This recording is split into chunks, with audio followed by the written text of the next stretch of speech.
Coming up on Global Business, fruitful exchanges. U.S. Treasury Secretary Janet Yellen has concluded her visit to China, leading to the establishment of significant consensus on economic and financial cooperation, marking a positive step in fostering productive communication.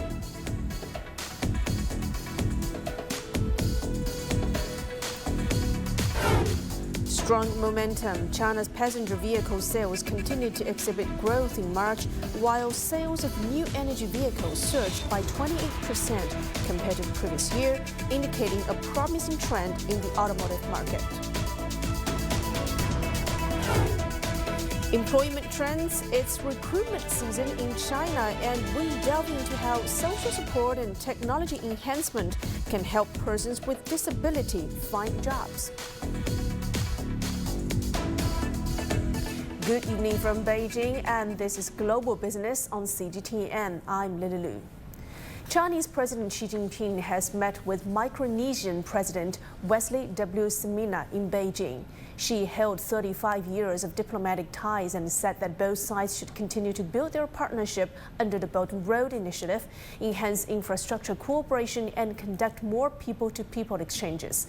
He also said that China is ready to offer climate assistance to Micronesia under the framework of South-South cooperation and strengthen collaboration within multilateral frameworks, including the UN and Pacific Islands Forum. President Semina thanked China for its assistance. He said Micronesia is ready to enhance cooperation across various sectors, including agriculture, trade, and tourism under the Belt and Road Initiative. He adds that Micronesia is ready to work with China to address climate issues and will play an active role in China's partnership with Pacific Island nations. After discussions, the two leaders witnessed the signing of multiple cooperation documents on infrastructure development, healthcare, and green development. President Semina's visit began on April 5th and runs until the 12th.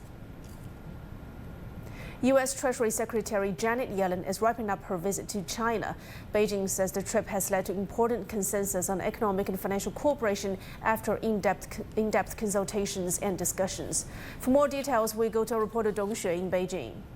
Well, as U.S. Treasury Secretary Janet Yellen wrapped up her second trip to China, at a press briefing held in Beijing on Monday, she reaffirmed that the United States is not seeking to decouple from China. She emphasized that the two economies are deeply integrated and a full-scale separation would be disastrous for both economies.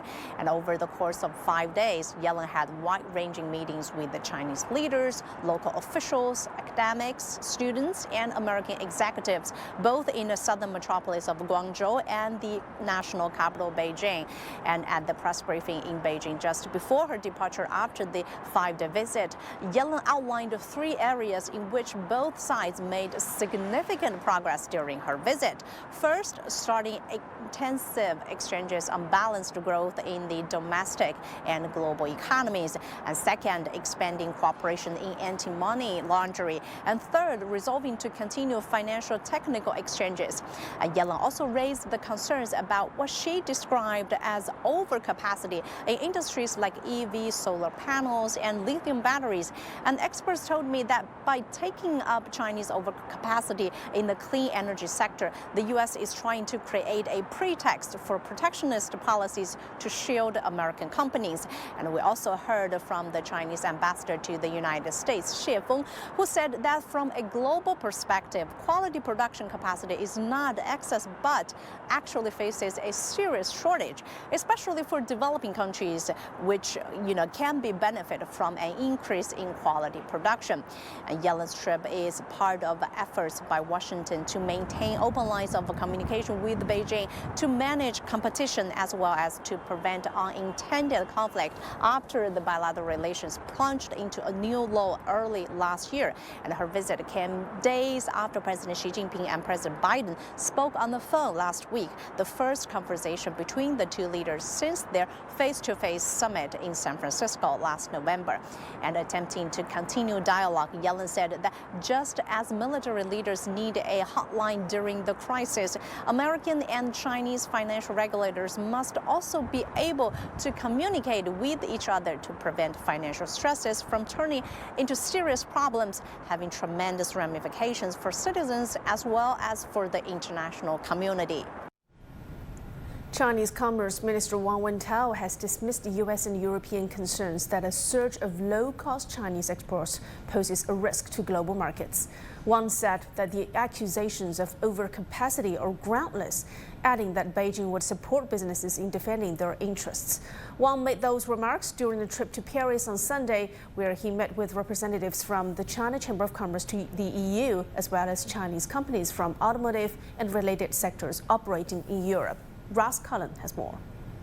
Really high on the agenda, these investigations, the first launched by the European Union in September over whether to impose punitive tariffs to protect European Union producers against cheaper Chinese electric vehicle imports. That was followed up in December. Another investigation got underway by the European Union over biodiesel imports and whether they were entering Europe from China at artificially low prices. China's got its own investigation underway into anti-dumping investigation over brandy exports coming from the European Union into China, and 99% of those exports leaving Europe for China come from here in France.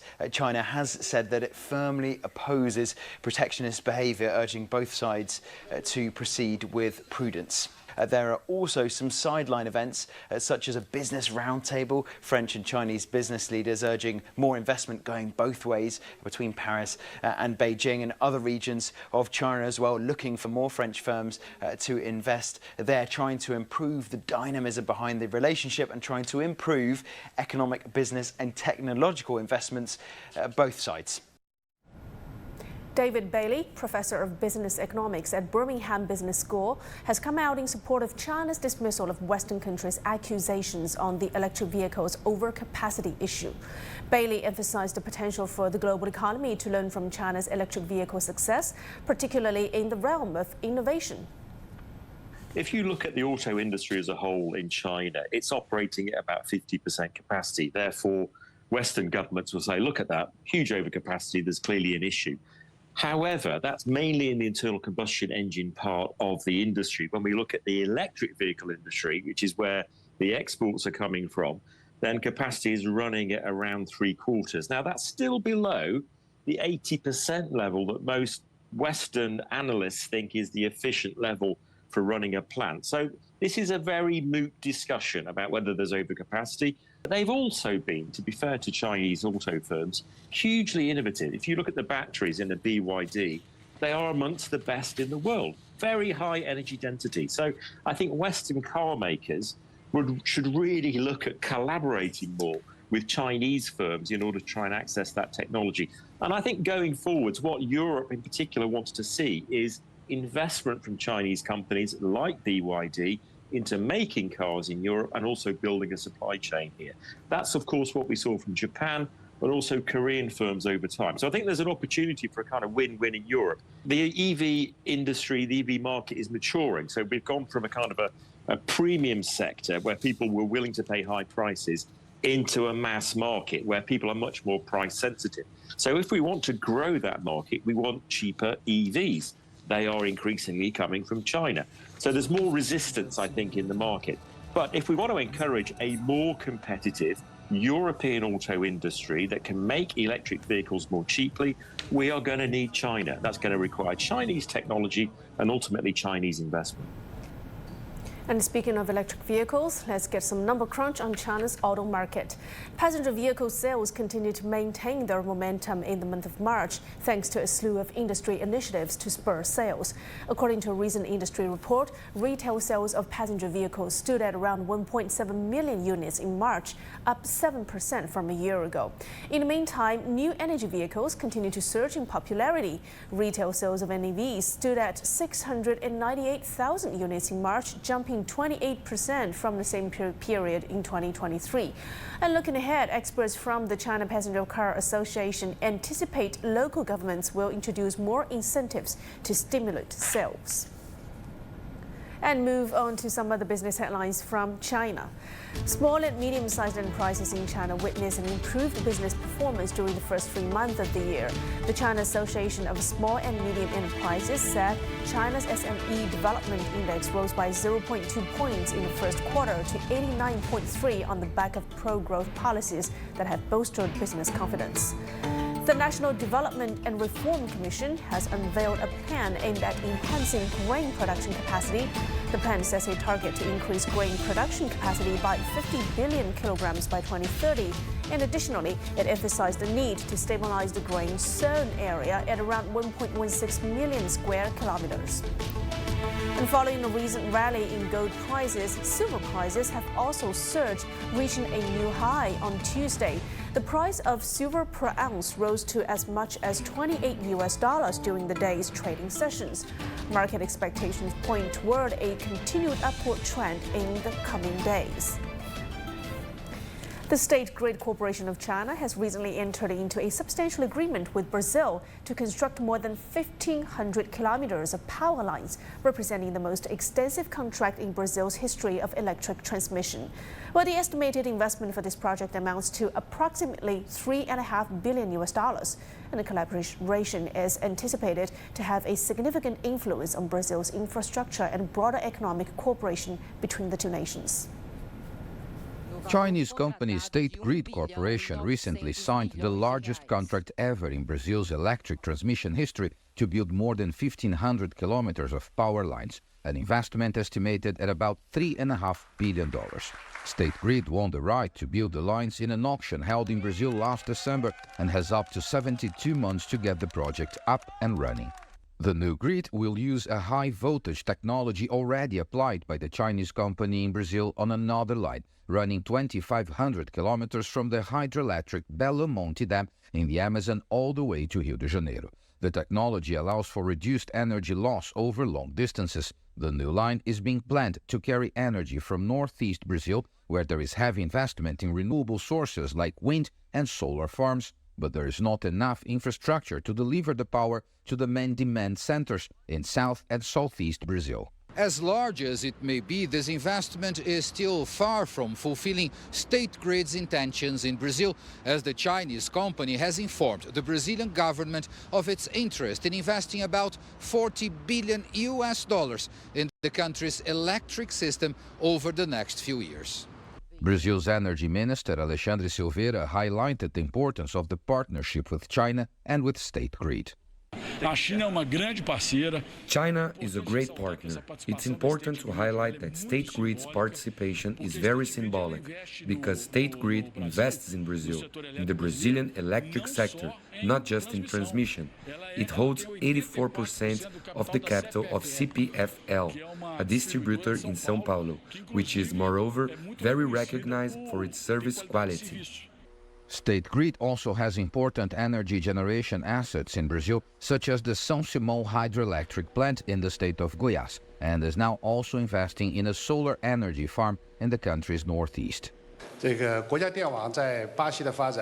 success of State Grid's investments in Brazil is also a display of the development of China and the success of the China-Brazil partnership. Brazil is devoting a lot of attention to its energy transition, and the partnership with Chinese companies has been key to its success. Paulo Cabral, CGTN, São Paulo. You are watching Global Business on CGTN. Still to come on the program. Employment trends, it's recruitment season in China, and we delve into how social support and technology enhancement can help persons with disability find jobs.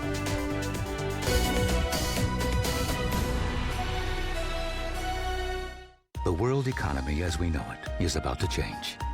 Global Business reports highlight emerging markets, developing countries, and dynamic sectors worldwide.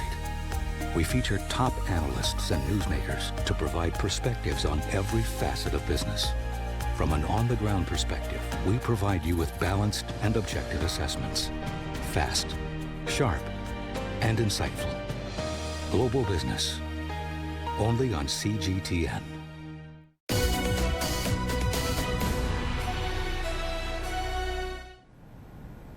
China is expecting over 11.7 million college graduates this year, according to the government work report in 2024.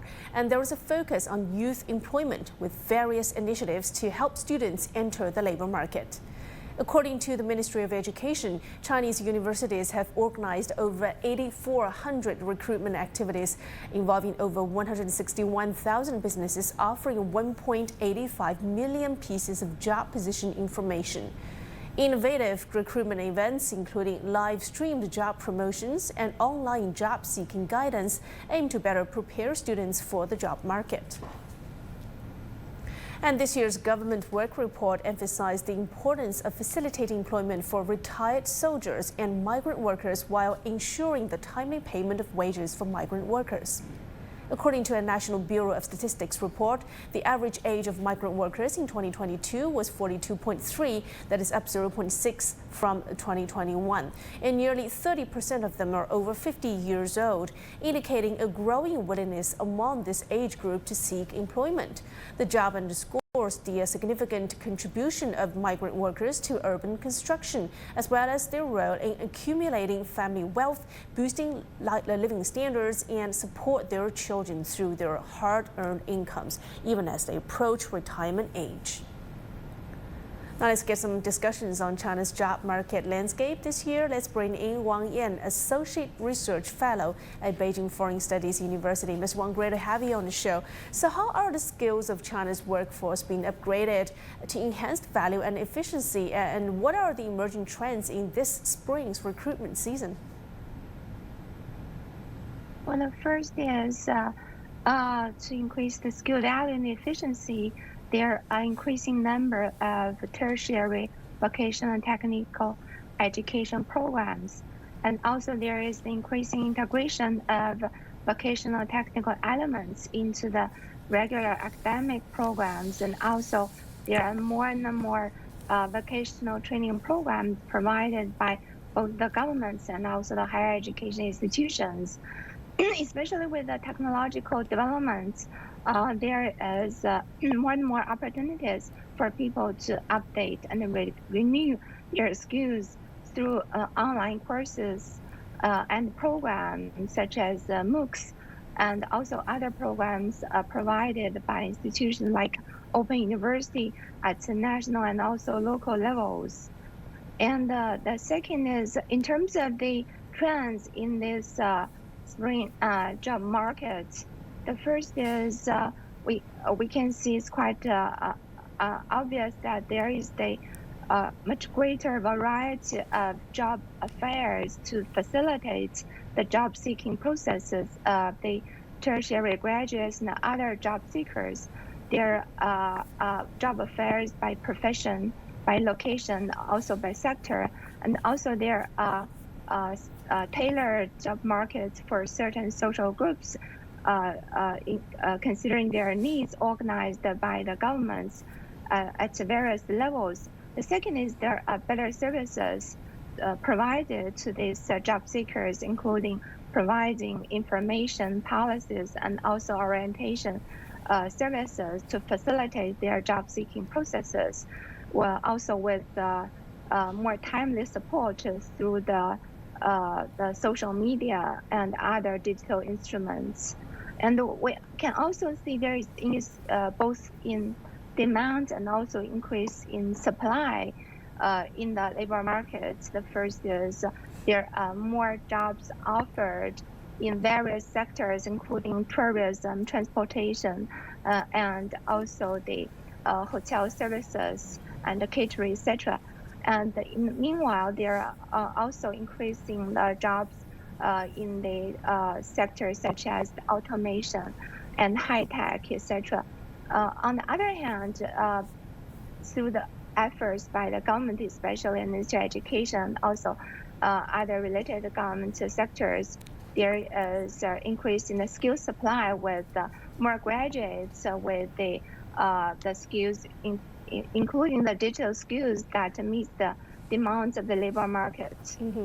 Now, Ms. Wang, in what ways do you think the digital economy contribute to facilitating employment for those who are with special needs? We are talking about those either in poverty or with disabilities or long-term unemployed graduates. Well, with the development of the digital technology, actually, that has transformed how the nature of the work is conceptualized and also how the jobs are performed. First is there is the much more variety of the jobs, for example, job opportunities. For example, the casual work, remote work, and also the digital entrepreneurship. That means the people can first is to perform the job no matter where they are, or for example, that means the geographic barriers has been unlocked through the digital economy work opportunities, so that the people, in spite of their geographic location or their physical condition, they can perform the jobs at home or through the other means that people might not cannot imagine before. And also the digital economy has created new opportunities. For example, the new jobs on the digital platforms, and this will facilitate the job seekers, particularly those disabled, and then with the policy support from the government, these people will have much more opportunities. And also, in the digital age, another emerging phenomena is people can always update their skills and shift the jobs much easily. As long as they can learn new skills through the vocational training programs, they can keep on working and actually never retire. Oh, great insights. Thank you very much, Ms. Wang Yan, Associate Research Fellow, Beijing Foreign Studies University. So can visually impaired individuals navigate a career in the IT sector? Yes, would seem to be the answer, considering the current advancements in social support, accessibility, and technology. Now, these advances have helped to foster greater inclusion and enabled visually challenged individuals to thrive in diverse social roles. He Jingyi has more. Guess what we're doing now? I'm playing a mobile game with my visually impaired friend, who is also the developer of this game. 游戏初始化完成，正在进入游戏。是在射击吗？对，但是我没打到他。我叫钟科，今年31岁，盲人，全盲，目前在软件公司从事程序开发工作。随着数字时代的来临，打破边界，让视障融合就业。 In China, with 1 in 80 people being visually impaired, the community faces the world's largest population of visually impaired individuals at close to 18 million. Yet, their career paths have traditionally been limited to fields like massage therapy and music. 我大学的时候呢，是学的针灸推拿专业。当时我们只有2个选择，一个是针灸推拿，一个是音乐表演。 学了一段针灸推拿之后呢，我就发现自己对这个行业也不是非常的喜欢，于是呢，我就转向了我更喜欢的计算机行业，去自学编程开发。通过一个辅助软件，我们称之为读屏软件，将电脑上显示的内容转换成语音，实时输出在耳机里面。我们戴着耳机，通过键盘就可以正常的操作电脑了。 Zhong Ke is currently employed at Beijing Prudence Interactive Technology, a company dedicated to offering digital resources for the visually impaired, where 1/3 of the staff are visually impaired individuals. Here are so blind engineers, product managers, anchors. Though their world may seem dark, their dreams are colored. Many companies hold misconceptions, believing that hiring visually impaired individuals will necessitate accessibility modifications or require caretaking. Actually, neither is necessary. They just need a bit of time to get used to the workplace. Their work capabilities and efficiency are comparable to those of sighted individuals. John told me a perspective that might surprise many.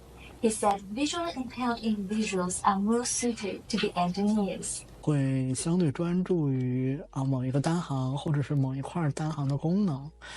另外呢，就是视障者天生对声音、对于这些音频的信息会比较敏感。近几年，视障多 Recent 元就 trends 业 show more 还是 diverse 有 job opportunities for people with visual impairments, thanks to a 3-year government action plan rolled out by the central government to improve employment for the disabled. This has boosted job openings in government and state-owned companies like Hunan Province, offering 101 civil servant positions to disabled individuals this year. Tech giants like Xiaomi and ByteDance are also making notable hires among the visually impaired. Improved support and accessibility are making it easier for visually impaired individuals to take on varied roles, enriching our community with their unique contributions.